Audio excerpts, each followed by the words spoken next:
All right, it's time for another Bite with Butch. Coach Davis, I know you guys are coming off a tough loss this week. It seemed like maybe your guys came out flat. I think they even mentioned it in the post-game press conferences that maybe they weren't feeling right. Is that what you saw with them? Well, I mean, you would have never guessed if you'd have watched this practice during the course of the week. I actually thought that the practices went very well. I think that we did start the game a little bit flat, whether it's the crowd, whether it's just whatever the culture that was going on at that time. But we didn't get off to a good start. I was proud of the way that we came out in the third quarter.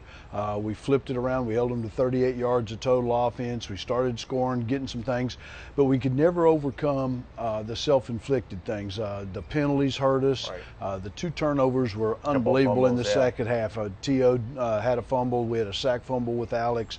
And then I was also proud of the fact that the kids never quit. That, you talk to them all the time that you want to play your heart out all the way to the end of the game. And we got a chance. We scored late in the ball game, did an onside kick, which Jose Borgales executed as good as any that I've ever seen, got the ball, and got two chances to throw it into the end zone. And, you see that once a month that somebody wins a game with a Hail Mary, and so it gives you a chance. But, we wish we would have played better, and, hopefully we will this week. Now, I know a big thing from that game was that ODU run game. Ray Lowry had a big game, obviously, over 150 yards.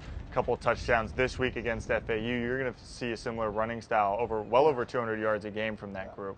Well, FAU right now probably is the most dynamic offense in all of Conference USA. They've had games where they've had over 800 yards of offense. They've got excellent running backs. They've got really explosive wide receivers. You referenced the running back.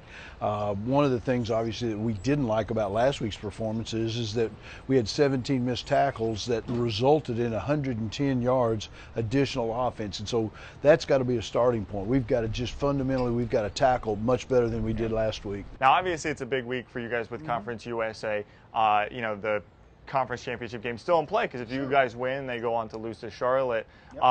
There is no needing to get these guys amped up for this one. I don't think so. I mean, I think one of the things is that the majority of the roster of both of these teams are legitimately South Florida and Floridian kids, and most of these kids either have played with guys on that team and been teammates, or they've played against them. So they've known each other since they were sophomores in high school, and I think that adds to the rivalry. I think it adds to the anticipation, and certainly probably will add an awful lot to the emotional aspect of the game. Maybe coming off a loss, sometimes that can be the biggest motivating factor for a team to come out and prove, like, hey, that's not who we are. We're a better team than this, especially because you mentioned it last week when we spoke. You said 6 wins may not be enough to get us bowl eligible. We still need to keep winning a couple more of these games down the stretch. Absolutely. There's no doubt about it. And I think that, the one thing that we've tried to create with our culture, with our players, is total honesty. That on the Sundays after a game, our coaching staff spends a lot of time telling them, this is what you did really, really well, and this is where you've improved, and you've gotten better week after week. We've also been honest about, like, when we don't play well, this is why. And because you have to be able to take corrective criticism as a coach, you have to take it as a player and be able to say, okay, we've got to fix that. And I think our kids I think they like that culture. I think that they respect the fact that you're willing to tell them, because you don't just sweep it under the rug and say, well, it didn't happen, because it does happen, and you got to fix it. And so, so it gives them the little bit of the motivation to prove during practice next week that's not exactly who we are. Yeah. Now, aside from the sort of natural rivalry being down here in South Florida and it being a Conference USA game, there is another underlying storyline here between you and Lane Kiffin, a couple of first-year coaches. Have you guys spoke at all since you both came down here this year? Well, at the conference meetings, we talked several times there, and I saw them and visited with them at the events that we have for the conference. And but obviously, when the season gets started, you don't talk to any of the coaches other than the ones you got on your staff.